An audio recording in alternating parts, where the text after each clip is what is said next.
చేసిన పని ఏమిటి? నీవు చేసిన పని ఏమిటి? నీ తమ్ముని రక్తం యొక్క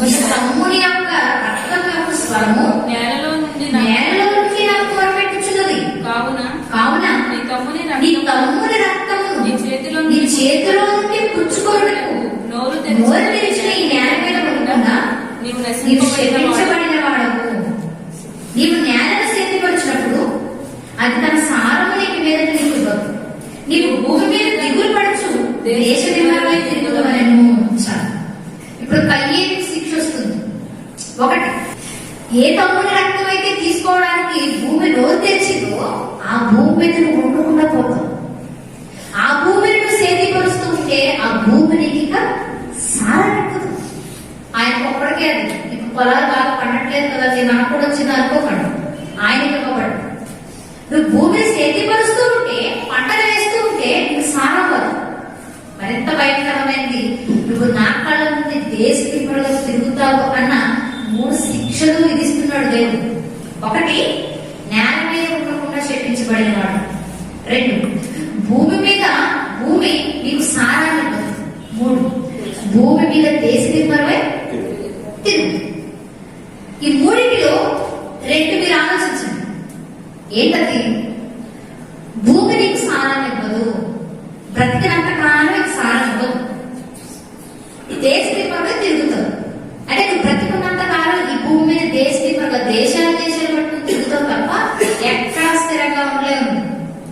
3వది, ఈ భూమి మీద ఉండకుండా శపించబడిన వాడు. నేల మీద ఉండకుండా శపించబడడం ఏంటి?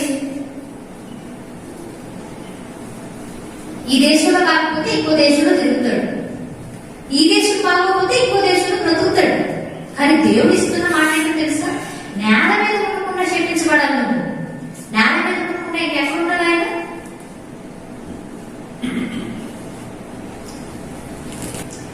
ఏంటి నేల మీద ఉండకుండా శపించబడడం కయ్యేలు జీవితంలో అంటే, కయ్యేలు మాత్రమే కాదు కానీ కయ్యేలు సంతానాన్ని కూడా మీరు ఈరోజు జ్ఞాపకం చేసుకోవాలి. కయ్యేలు దేశదిపరుగా తిరుగుతూ ఉండగానే పిల్లలు కన్నాడు. నోరు దేశం వెళ్ళి తన భార్యను కూడినప్పుడు దేవుడు ఆ కయ్యేలుకు గర్భఫలం ఇచ్చాడు. వారి సంతానాన్ని మీరు ఒకసారి చూడగలిగితే ఇది అధ్యాయం 16వ వచనం. అప్పుడు కయ్యను యెహోవా సన్నిధి నుండి బయలుదేరి వెళ్ళి ఏదేనుకు తూర్పు దిక్కున నోదు దేశంలో కాపురం ఉండెను. కయ్యను తన భార్యను కూడినప్పుడు ఆమె గర్భవతి హనోకును కనెను. అప్పుడు ఒక ఊరు కట్టించి ఆ ఊరికి తన కుమారుని పేరు బట్టి హనోకని పేరు పెట్టెను. హనోకుకు ఈరాదు పుట్టెను. ఈరాదు మహూయాయేలు కనెను. మహూయాయేలు మధుషాయేలు కనెను. లెమెకు కనెను. లెమెకు 2 భార్యలను చేసుకుని ఒకదాని యందు యోబాలును మరొక దాని యందు యాబాలును కనెను. ఇప్పుడు కయ్యేలు వంశావళిని మనం చూసాం. కయ్యేలు హనోకును కన్నాడు, కొడుకు. హనోకు ఈరాదును కన్నాడు. ఈరాదు మహూయాయేలు కన్నాడు. మహూయాయేలు మధుషాయేలు కన్నాడు. మధుషాయేలు లెమెకును కన్నాడు. లెమెకు యోబాలును ఆబాలు. అంటే కయ్యేలుకు సుమారు 7 సంతానాన్ని ఇచ్చాడు దేవుడు. ఇది కయ్యేలుకు దేవుడు ఇస్తున్నటువంటి గర్భఫలం, బహుమానం. అని అక్కడ ఇచ్చింది శాపం. అదేనా? నేల మీద ఉండకుండా శపించబడిన వాడు శాపాన్ని ఇచ్చాడు. కానీ ఆయన జీవితంలో చూస్తుంటే గర్భఫలం కూడా కనపడుతుంది. ఇప్పుడు ఆదాము హవ్వలకు హేబేలు కయ్యేలు కాకుండా మరొక సంతానం ఉంది. హేబేలు కయ్యేలు చేతిలో చనిపోయాడు. కయ్యేలు మన కళ్ళ ముందు వరకు కనిపించాడు. కయ్యేలు పుట్టిన కుమారుడు సంతానం. వీరిరువురు కాకుండానే ఆదాము మరొక సంతానం ఉంది. ఎవరు వారు అంటే 5వ అధ్యాయం. ఆదాము వంశావళి గ్రంథం ఇదే. దేవుడు ఆదామును సృజించిన దినం. మీకు ఇబ్బందికరంగా లేకుండా ఉండాలి అంటే 5వ అధ్యాయంలో 5వ అధ్యాయం తర్వాత చిన్న గ్యాప్ కనపడుతుంది. మీకు ఖాళీ అక్షరాలన్నీ లైన్ గా ఉన్నాయి, కొన్ని చోట్ల కొంత గ్యాప్ కనపడుతుంది. 5వ అధ్యాయం మొదటి వచనంలో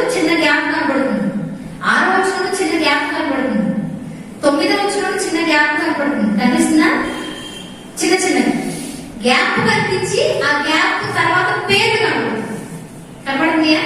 ఇప్పుడు ఆ పేర్లన్నీ చదువుకుంటూ వచ్చేది ఈజీ అయిపోతుంది. ఆదాము, షేతు. అంటే ఆదాము షేతు కన్నాడు. షేతు ఎనోషు కన్నాడు. 9వ వచనం. ఎనోషు 12వ వచనం. కైనాను కన్నాడు.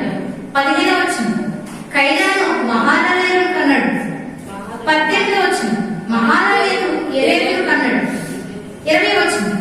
ఎరేదు హనోకును కన్నాడు. 25వ వచనం. హనోకు మెతూషలను కన్నాడు. మెతూషల 28వ వచనం. లెమెకును కన్నాడు. లెమెకు నోవహును కన్నాడు. నోవహు షేము, హాము, యాఫేతును ముగ్గురిని కన్నాడు. కనిపించిందా?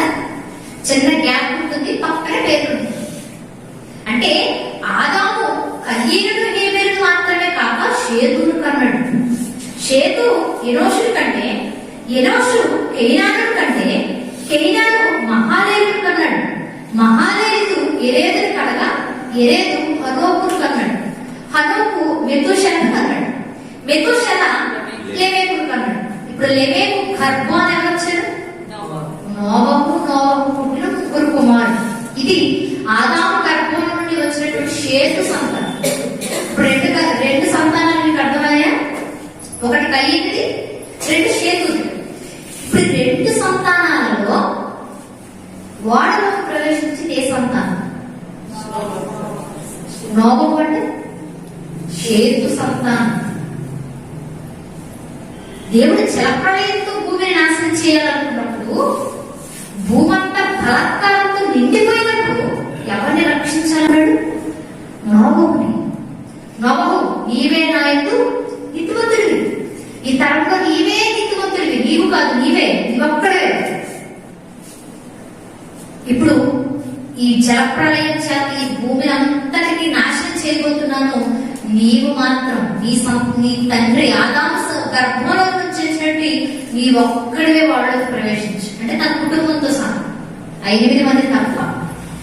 షేతు గర్భంలో నుంచి వచ్చినటువంటి నోవహు కుటుంబం తప్ప మరి ఏ సంతానం భూమి మీద నిలవలేదు.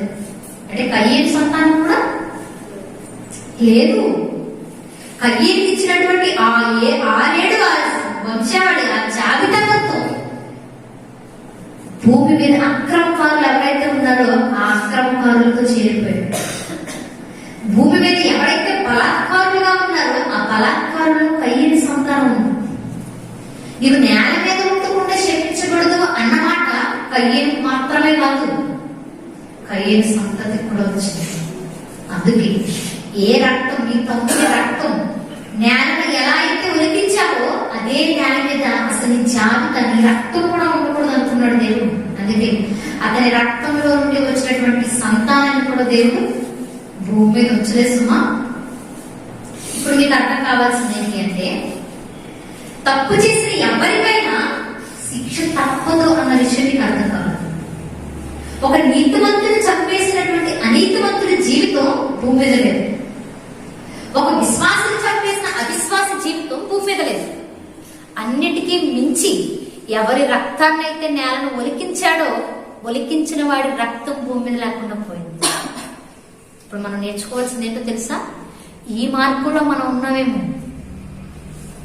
మన సహోదరుడు నీతిగా బ్రతుకుతుంటే ఓర్చుకోలేని పరిస్థితుల్లో ఈ రోజు మనం ఉంటే మనకు కూడా శిక్ష తప్పదా? ఖచ్చితంగా. దేవుళ్ళు ఎదుగుతున్న వాడిని చూసి నువ్వు ఏడుస్తూ భరించలేని స్థితిలో ఉండిపోయావు అంటే నీకు కూడా కష్టం తప్పదనమాట. బాగా పాటలు పాడే వాళ్ళని, బాగా వాక్యం చెప్పే వాళ్ళని, బాగా దేవుళ్ళు ఉన్నతంగా బ్రతికే వాళ్ళని చూసి నువ్వు వారిని చూసి ఏదో ఒకటి నేర్చుకోకపోగా వారి మీద బురద చల్లే ప్రయత్నం చేస్తున్నావంటే నీ జీవితం కూడా ఈరోజు మన పరిస్థితి కూడా అంతే. తప్పులు చేస్తున్నాం, మేము దొరకట్లేదు కదా అని ఆనందపడిపోకండి. లోపల తప్పు చేసిన వాడికి శిక్ష తప్పదు, ఎప్పుడూ తప్పదు. కయ్యేని వంశావళి, కయ్యేని సంతతి జలప్రళయంలో నేలమట్టం అయిపోయింది. ఈరోజు మనం కూడా ఎవరికి తెలిసినా తెలియకపోయినా తప్పులు చేస్తూ పాపం చేస్తూ బ్రతుకుతున్నాం అనుకోండి, రెండో రాకల్లో మనం కూడా అగ్ని కావుతైపోవాల్సిన పరిస్థితులు వస్తాయి.